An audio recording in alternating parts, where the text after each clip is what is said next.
Creio que a igreja já conhece esse texto, né? Mas abra o seu coração para aquilo que Deus vai fazer e falar nessa manhã.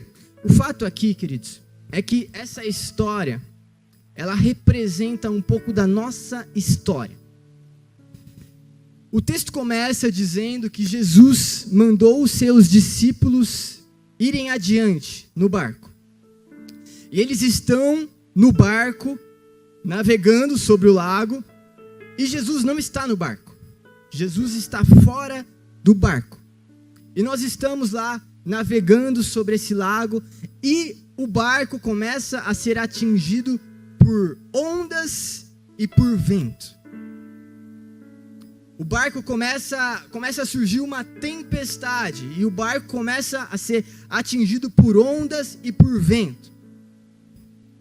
E enquanto eles estão nesse barco, eles olham e eles veem um homem se aproximando. Mas não era um homem se aproximando em um outro barco, não era um homem se aproximando em um caiaque, não era um homem se aproximando num jet ski, era um homem andando sobre as águas. E eles se assustam.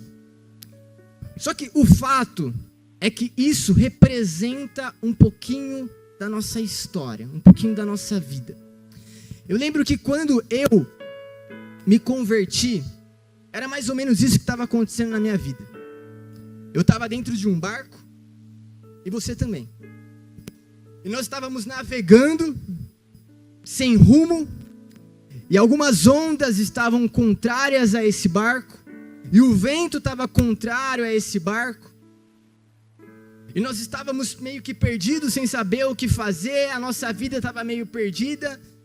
Eu lembro que eu tinha 18 anos na época, eu estava na faculdade, eu era um péssimo aluno, eu era um péssimo filho, eu desrespeitava os meus pais, eu mexia com coisa errada, a minha mãe, a minha casa, minha mãe vivia em depressão, então era uma vida ruim, era uma vida de tempestade. Né? Talvez você tenha um testemunho um pouco mais forte que eu. Tem pessoas que vieram para Jesus em momento de doença.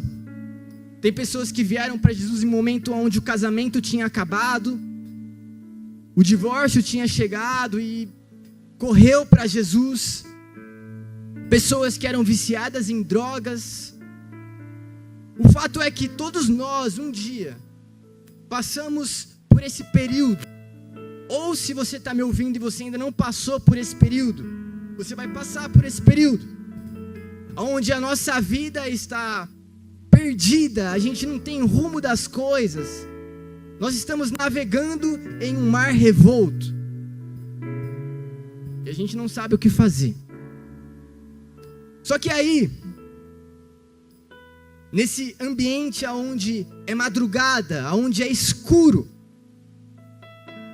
o lugar que Deus nos tirou, onde é escuro, onde tem movimento, onde tem ondas, onde tem vendaval, nesse ambiente, nós enxergamos alguém chegando.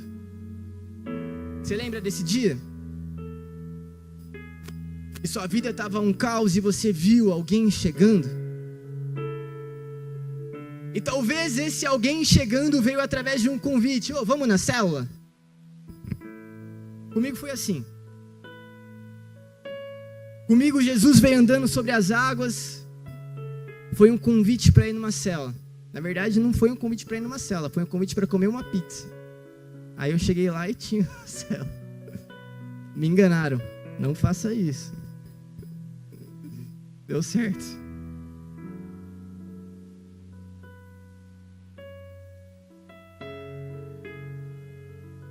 Mas o fato é que esse homem, ele veio andando sobre as águas. E no começo, quando a gente enxerga ele vindo,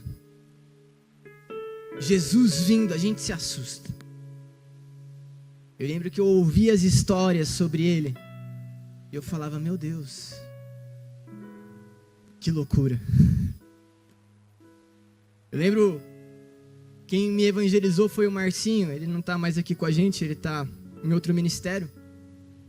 Mas ele contava as histórias do que ele vivia na igreja. E aquilo me assombrava. Eu falava, mano, não é possível que isso aconteceu. Curas, milagres, pessoas chorando, pessoas rindo. E aquilo assusta.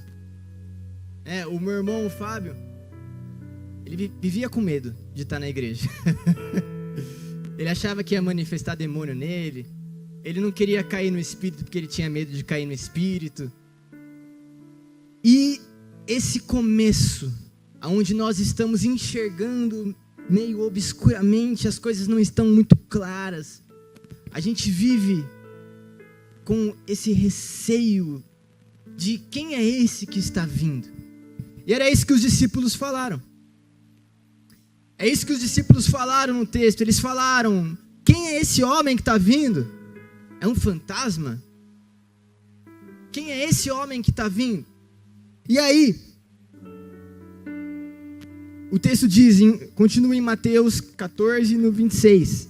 Quando o viram andando sobre o lago, ficaram aterrorizados e disseram, é um fantasma. E gritaram de medo. Mas Jesus imediatamente lhes disse, tenham coragem, sou eu, não tenham medo. E foi assim que Jesus nos conquistou. Foi assim que Jesus se apresentou para nós. Ele falou, não tenha medo, sou eu cheguei agora. Estava tudo difícil na sua vida, estava tudo perdido, você não sabia para onde ir, você não sabia o que fazer, mas eu cheguei, não tenham medo, coragem. E foi dessa forma que ele se apresentou para nós, amém? Quem recebeu essa apresentação de Jesus? Não tenha medo, eu sou aquele que trago a esposa para o marido e o marido para a esposa novamente. Não tenha medo, eu sou aquele que cura. Não tenha medo, eu sou aquele que provê. Não tenha medo, eu sou aquele que arranca do vício. Não tenha medo, eu sou aquele que cuida da sua família. Não tenha medo, eu sou aquele que te dou um futuro de paz. É assim que ele chega para nós, se apresentando e dizendo, coragem, não tenha medo, sou eu. Agora eu estou aqui, cheguei.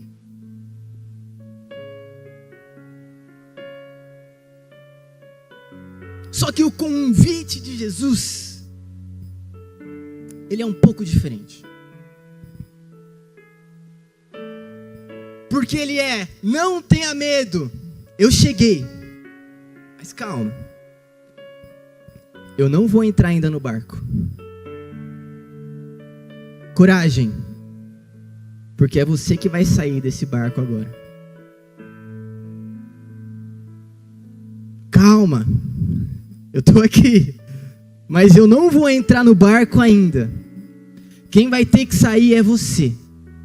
E ele faz um convite, que é o convite da fé. A Bíblia diz que o justo viverá pela fé.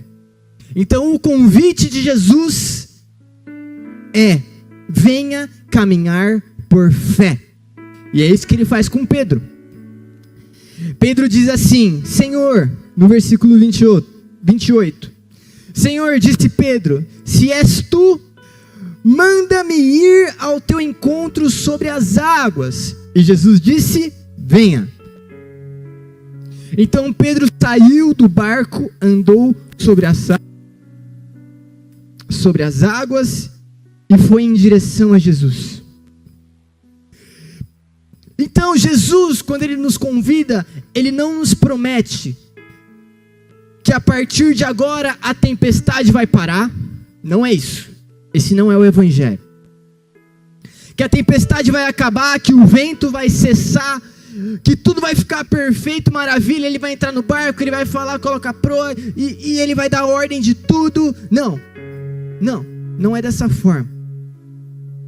O convite de Jesus é agora, eu estou aqui, só que você vai precisar caminhar por fé.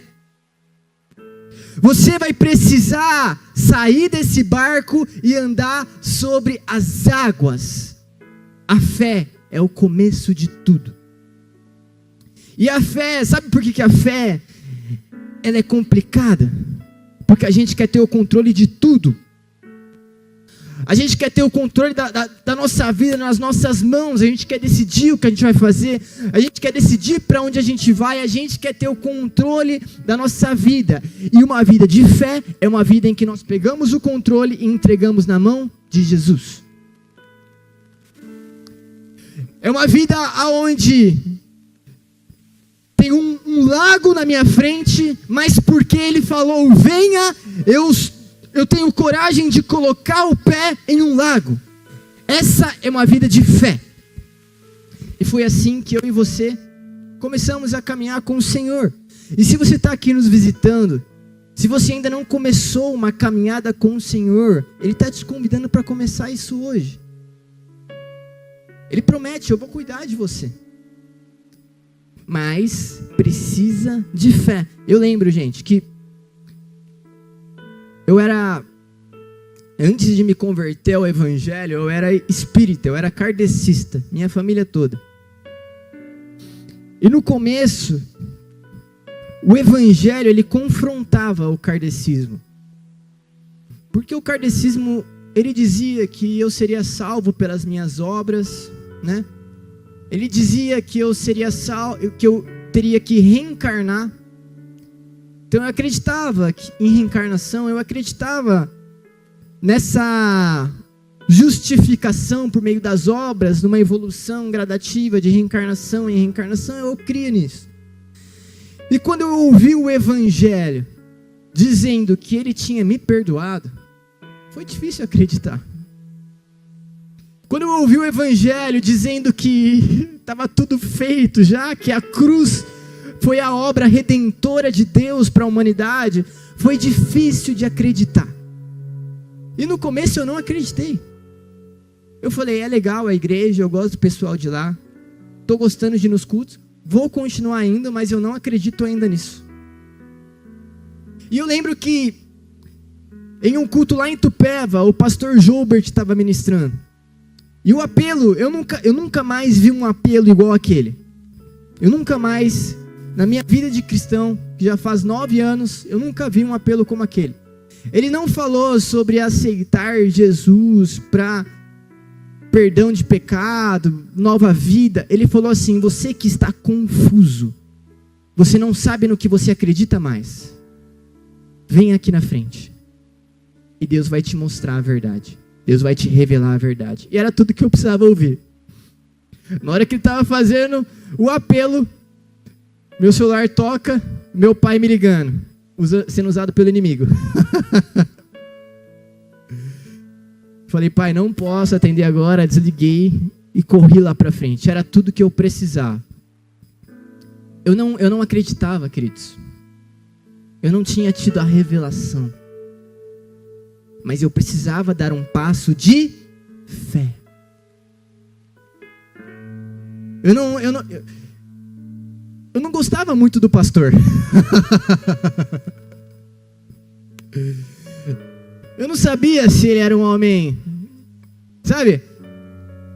A galera que é de fora, talvez você que está visitando pensa dessa forma, vê a igreja muito ruim, né? O pastor é ladrão. E eu acreditava mesmo que talvez ele fosse ladrão. Tá roubando os irmãos da igreja.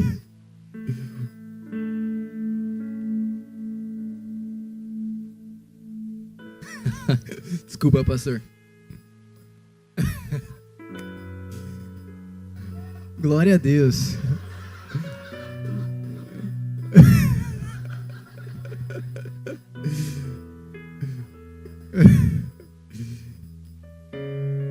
E eu desconfiava de algumas coisas, mas precisou de um passo de fé para que as respostas fossem me dadas. Eu precisava dar um passo de fé para que eu conhecesse o pastor e descobrisse que ele não é ladrão, galera. Amém? E aí a gente se conheceu, eu descobri, né, fui entendendo várias coisas do Evangelho, foi me revelado o Evangelho, realmente eu fui na frente, e as respostas que eu precisava me foram dadas por Deus. Mas o começo do Evangelho é um começo de fé. De fé. Uma caminhada de fé. Continuando o texto, Mateus 14, no versículo 29 agora. Jesus respondeu para Pedro: venha. Então Pedro saiu do barco, andou sobre as águas e foi em direção a Jesus. Mas, quando reparou o vento, ficou com medo e, começando a afundar, gritou: Senhor, salva-me.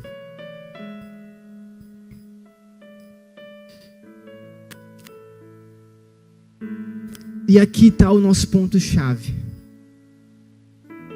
Nesse texto entra o nosso ponto-chave. Porque nós aceitamos o convite de Jesus de caminhar por fé. A partir de agora eu digo, sim, eu não entendo todas as coisas, eu não compreendo todas as coisas, mas eu estou com medo, mas eu vou dar um passo. E surpreendentemente, na hora que eu vejo, os meus pés estão firmados em uma água. Eu estou andando sobre as águas. Eu estou olhando para um homem, confiando nesse homem. Eu coloco os meus pés nas águas e eu estou andando sobre as águas, olhando para esse homem. E é isso que acontece com a gente. A gente diz sim para isso. E a partir de agora a gente começa a confiar que Deus está cuidando da nossa família, que Deus está fazendo, que Deus está operando. A gente começa a buscar Deus, a servir no ministério, a ler a palavra, a orar. E nós estamos lá caminhando por fé, e às vezes Deus me pede uma loucura, e eu preciso aceitar essa loucura. Todo mundo tem uma loucura que Deus pediu lá no começo. A minha loucura foi para abandonar o esporte que eu praticava, que eu estava me profissionalizando. Eu sei que não parece, mas eu era atleta de vôlei. Não dê risada, igreja. Isso é bullying. Eu era líbero, tá? Não precisava ser alto.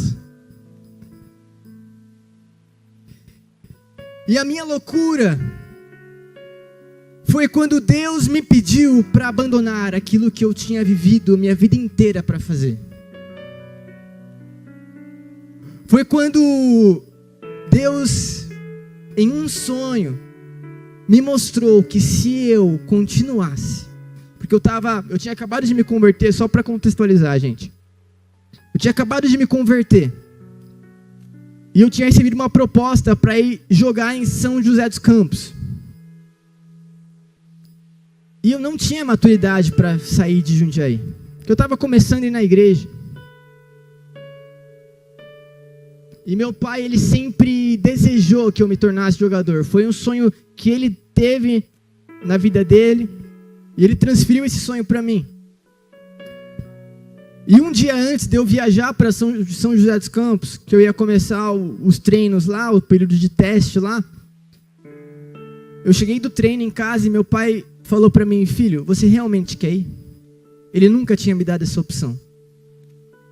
Ele nunca tinha me perguntado se eu realmente queria ir, porque era o sonho dele que eu fosse. E ele tinha, pela primeira vez, me entregado uma opção de ir ou não. E eu comecei a pensar: será que eu quero ir? Será que eu quero ter que sair da igreja, né? Procurar uma outra igreja agora? E aí eu fui pro quarto orar. Um novo convertido, não sabia nem ouvir a voz de Deus, mas fui pro quarto orar. E eu ouvi Deus falando, lá dentro do meu íntimo: fica. Ele falou 3 vezes: fica. Eu saí, eu tive que decepcionar o meu pai, que ele ficou bem decepcionado. Eu falei: pai, eu não vou. O meu treinador me ligou, começou a me xingar, falou que eu era um covarde por não ir, que eu tinha medo. E eu fiquei muito triste, eu fui dormir muito triste naquela noite, porque eu sabia que Deus tinha falado comigo.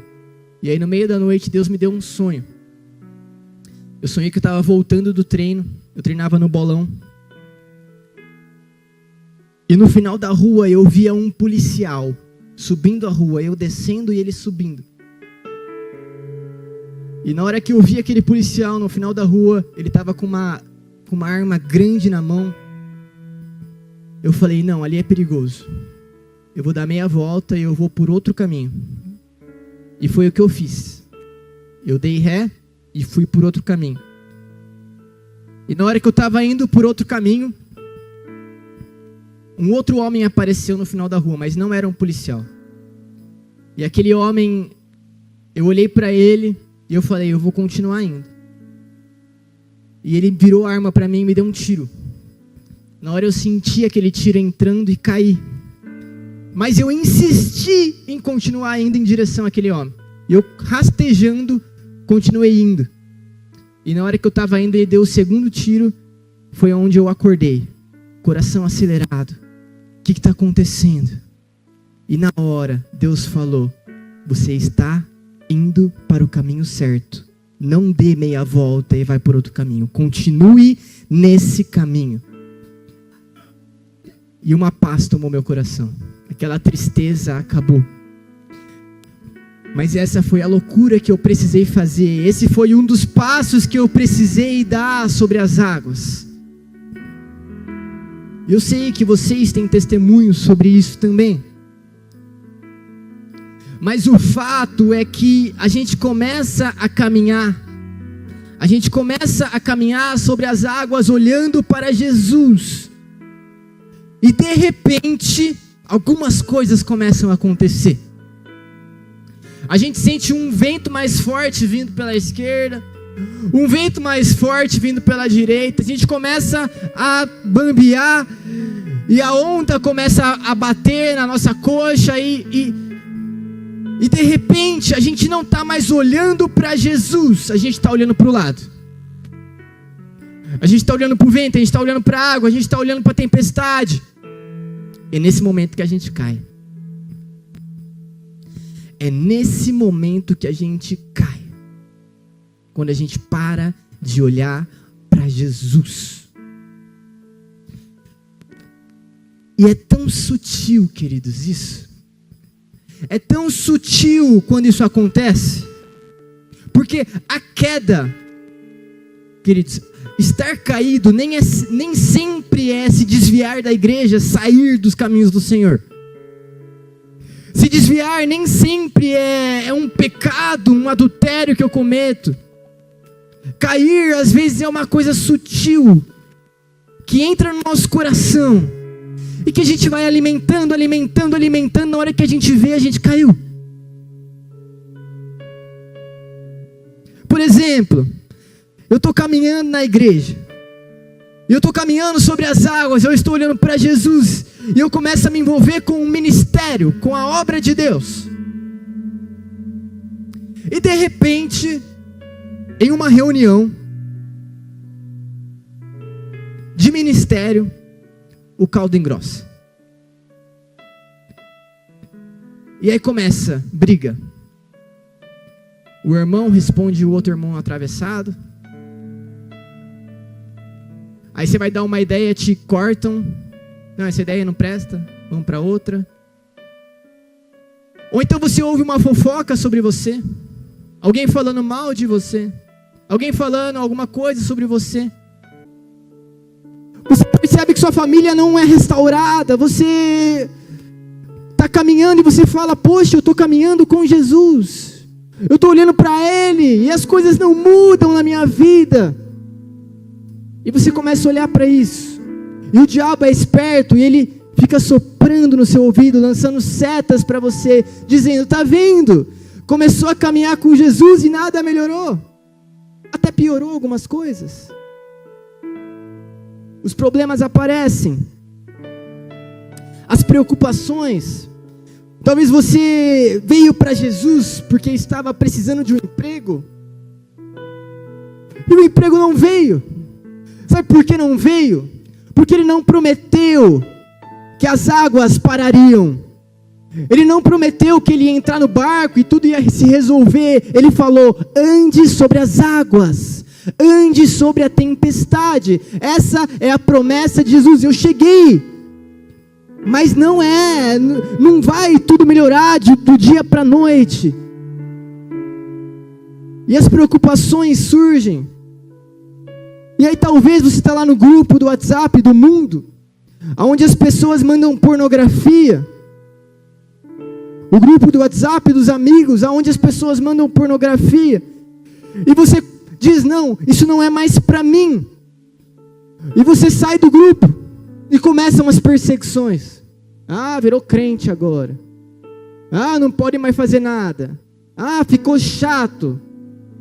Começam as perseguições da família.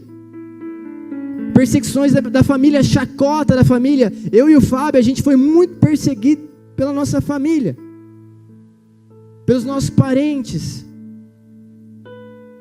E aí a gente começa a olhar para essas coisas, e isso começa a contaminar o nosso coração. As tentações, né? O pastor sempre conta a história dele, quando ele foi batizar, né, pastor? Tomou uma... para batizar, a saideira, né? A saideira do batismo. A gente acha que a gente vai se converter e acabou as tentações, né? Eu batizei, o velho homem morreu, só que parece que ele ressuscitou. E agora? E a gente tem as tentações, e às vezes a gente cede às tentações.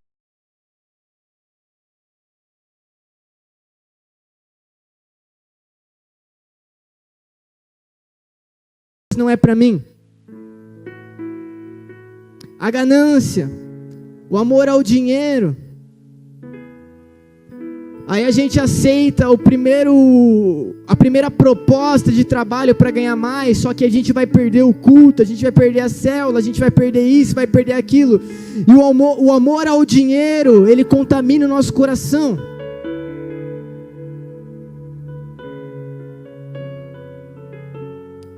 Às vezes, queridos, isso foi algo que a gente passou.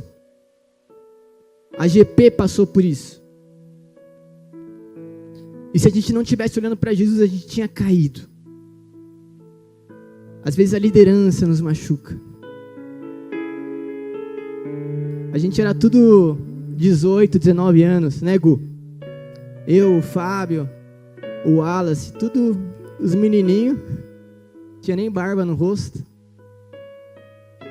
E de repente, queridos, a nossa liderança saiu da igreja. A gente se sentiu abandonado. E o pastor lançou um desafio pra gente tocar um negócio que a gente não sabia fazer. E muitas pessoas, galera, que eram parte nessa época, caíram. Porque às vezes a liderança nos machuca.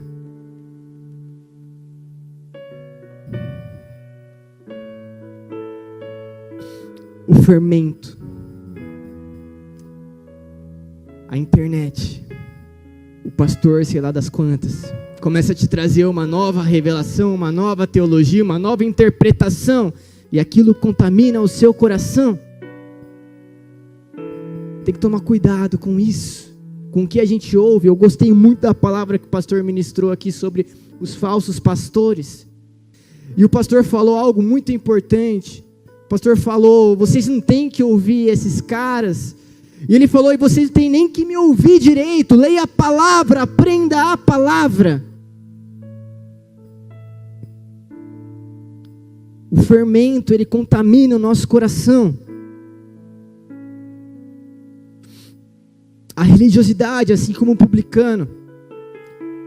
A gente está cego, a gente acha que a gente é bom, a gente acha que a gente é santo, porque a gente conseguiu se libertar de alguns pecadinhos, e agora eu não preciso mais ser justificado, agora eu sou o avivalista das nações, e eu vou pregar para todo mundo, e na hora que eu vejo, eu caí. Porque falta de humildade, falta de reconhecimento, falta de reconhecer as suas fraquezas, a religiosidade, a cegueira espiritual. E tudo isso, gente, é silencioso. Tudo isso é um sopro, é um sussurro que entra em nós como uma pequena semente e vai tomando nosso coração. E na hora que a gente percebe, a gente não gosta mais de vir para a igreja. Na hora que a gente percebe, a gente não quer mais ir para a célula, a gente não quer mais ter comunhão com os nossos irmãos. A gente perde do corpo de Cristo. Quando a gente percebe, a gente está visitando outras igrejas, tentando encontrar em outras igrejas aquilo que não vai achar, é o seu coração que está contaminado, é você que precisa ser purificado, é você que precisa ser lavado. Quando a gente percebe, para algumas pessoas isso é muito triste, elas se desviaram, elas não conseguem mais sentir a presença de Jesus. Elas não conseguem mais sentir amor por Jesus. Elas não conseguem mais orar, elas não conseguem mais ler a palavra, porque uma semente foi plantada no coração e ela alimentou aquele. E a gente perdeu tanta gente aqui por conta disso. Tantas pessoas que eram de Deus, amavam Jesus, que buscavam a presença, que serviam no ministério e que não estão mais aqui por conta disso. Porque elas estavam olhando para Jesus, mas as coisas ao redor chamaram mais a atenção delas. Elas começaram a olhar para os homens, para os problemas, para as coisas, para as brigas, e elas se perderam.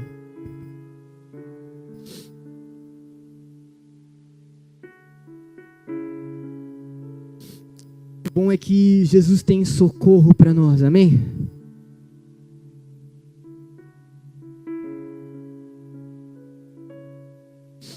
Mateus 14, 31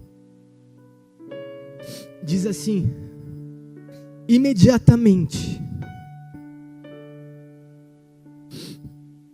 Jesus estendeu a mão, segurou-o e disse: homem de pequena fé, por que você duvidou? Quando subiram no barco, o vento cessou. Então os que estavam no barco o adoraram, dizendo: verdadeiramente tu és o Filho de Deus. Quero te chamar a atenção para uma palavra desse versículo. Pedro falou assim: Senhor, quando ele afunda nas águas, quando ele cai, quando ele deixa a semente contaminar o coração dele, ele não tem mais vontade de vir para a igreja, ele não tem mais vontade de servir na obra de Deus. Quando isso acontece, ele reconhece que ele está caído. Essa é uma manhã de reconhecimento. A gente vai jogar o nosso orgulho todo fora. Toda soberba, toda arrogância, todo orgulho do nosso coração precisa sair. A gente precisa reconhecer nessa manhã. Quando Pedro reconhece que ele está afundando, que ele duvidou, ele grita: Senhor, salva-me. E no versículo 31, a Bíblia diz: imediatamente. Imediatamente. Jesus, ele não olhou para Pedro e falou: não, agora você vai afundar um pouquinho nessas águas para você aprender a não duvidar. Não, eu vou deixar você aí uns 2 minutinhos tentando nadar, tentando se salvar para você ver que você não consegue sozinho.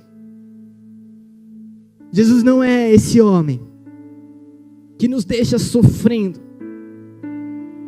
Jesus imediatamente, quando a gente reconhece, Jesus imediatamente, ele estende as mãos dele e ele nos coloca para o alto. Imediatamente. Nós só precisamos dizer: Senhor, salva-me. Senhor, eu deixei essas sementes entrarem no meu coração. Senhor, eu fui contaminado. Eu não estou mais olhando para o Senhor, eu estou olhando para a direita, para a esquerda, eu estou olhando para todos os lados, menos para Ti. Senhor, salva-me. Porque Jesus é bom E Ele vai pegar nas suas mãos, Ele vai te levantar. Ele vai restaurar dentro do seu coração o amor pela obra de Deus. Ele vai restaurar dentro do seu coração o amor pela pessoa que está do seu lado agora. Ele vai restaurar o amor pela igreja. Ele vai restaurar o amor para trabalhar para Jesus. Presta atenção, se você teve algum problema com o ministério aqui dentro, você vai trabalhar ainda mais para o Senhor, porque Jesus vai restaurar no seu coração o amor pela obra de Deus.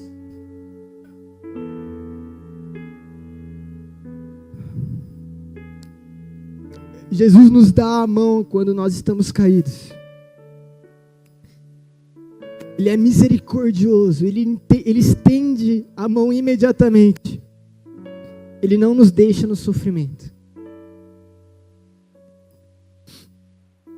E no final do texto, a Bíblia diz que Jesus levanta Pedro. Eles entram no barco e o vento para. O mar se acalma.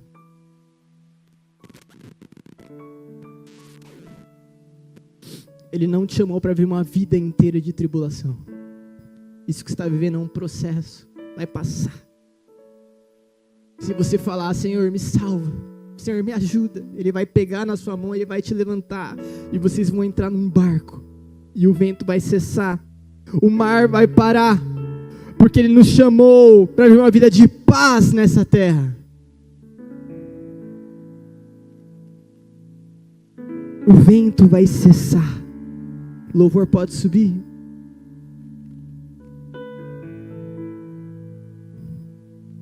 Os períodos de tribulação, os períodos de tempestade, eles são períodos que nós precisamos passar para aprendermos a ser perseverantes. Mas depois de uma tempestade, o sol ele nasce, a chuva ela para, um arco-íris se surge, a paz que excede todo entendimento toma conta do nosso coração. Nós precisamos só perseverar. Pode ficar de pé, irmão.